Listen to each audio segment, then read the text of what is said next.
Hi everyone, it's me, Liz, and I'm gonna put this on my face today.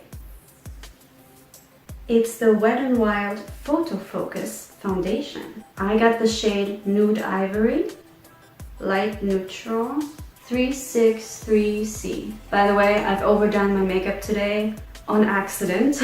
I messed up my lashes and then I had to hide the fact that I messed up my lashes with eyeliner, and one thing led to another, and in the end I just thought, doesn't matter anymore, might as well put on red lipstick.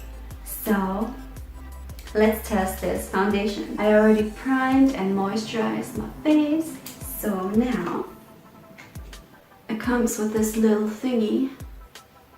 This foundation smells like paint. It is really horrible. It's just the first thing that I've ever noticed. I've used this before, by the way. Now it's very thin. By the way, before I put on foundation, for these videos I never put on concealer because I want to see how well the foundation covers everything on its own. For this side of my face, I'm going to use this Beauty Blender sponge. And for this side of my face, I'm going to use this foundation brush. I mean, it's very lightweight. If you look at the difference from this side, I mean, ignore just all the messy makeup I just, threw on there. The coverage, you can already see, is it does cover up stuff, but you have a look at this, for example, all the redness on my cheeks. And it looks quite a bit as if it's there too, you know what I mean? I mean, even though this is quite lightweight, and yeah, some people can't stand that. It's rather hard to apply foundation with a brush, I think. If you buff it out a little though, this one, you could apply this only with a brush. Some foundations you just can't, they will just look streaky no matter what you do and you need a sponge, but with this foundation, it definitely works. I also recommend using a brush if you want a little more coverage, because it's just gonna leave more product on your skin, whereas a sponge is just gonna soak it in.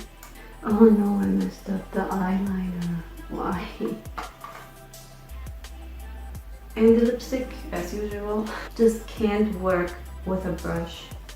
The sponge side is much better though. The brush side, especially here on the forehead, just really looks more cakey because there's more product on it. I'm just gonna go over this side again. It's hard to correct once it dries down. Let's blend this down on it. Just a little bit. Let's see if we can build this. Put a little bit more in here.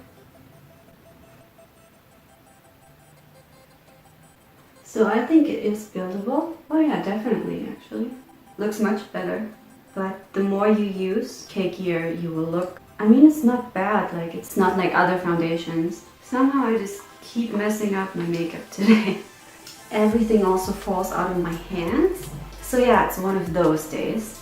But yeah, actually it looks like it is there, but it's not as thick as other foundations. When I applied it, you could definitely see that it is actually quite thin, and once you blend it out, you have one coat on your skin. It looks like a second skin, but when it dries down, which happens quite fast, it definitely shows. And it's starting to crease a little bit. I think the more this dries down, I don't know if this is a matte finish. I think it has kind of a dewy finish. However, when it dries down, it kind of looks matte in person, but on camera, I bet I look quite shiny. I've had that issue before, but in person, it really looks like it's matte. Just a little dewy. Like there's a little bit of shine to it. My hair is starting to fall apart. Also, what this foundation does, it kind of sits on your skin, especially on the nose. It just sits on there. And I know that if I leave it on for several hours, it will look worse. Maybe if I come real close, you can see what I mean. Right here, especially on the tip of the nose and on the chin. Oh yeah, and don't touch it. Don't touch it. Don't touch your face if you don't set it. So let's try to set it. Gonna use translucent powder as usual. Yeah, just took the shine away and make the makeup look even more there. Like, I think this really looks better though. Let's see how well that goes on. If you apply powder over the foundation and then use contour, it blends out very well. I don't know how this would work with cream contour, or if you wouldn't use whatever powder before you open this beautiful contour set, which is in great, a little used, but you know, still good. Now let's use highlighter. It's really beautiful. It's pink and purple. I love to make the tip of my nose shine.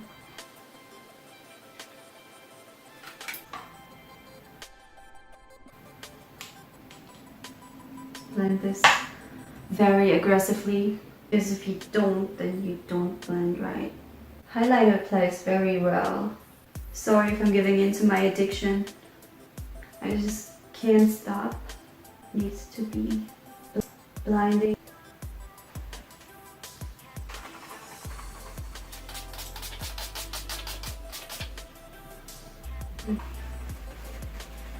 I never learn.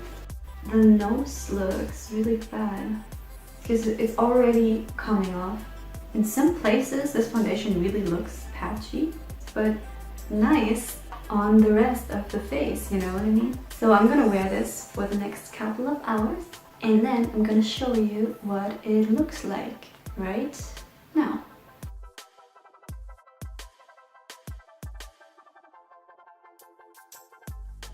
So that was my review of the Wet n Wild Photo Focus foundation. I hope that you liked it. If you did, please give it a thumbs up and subscribe to my channel if you want to see more. Stalk me on social media. I hate that word, but it's what it's called. So all of my links are down in the description. I hope that you're having a good day or night or whenever you're watching this, and I see you guys next time. Bye! I totally forgot what I wanted to say now. Foundation. Yeah, it definitely looks cakier now. By the way, it would make a good drinking game if you would have a shot every time I say the word cakey.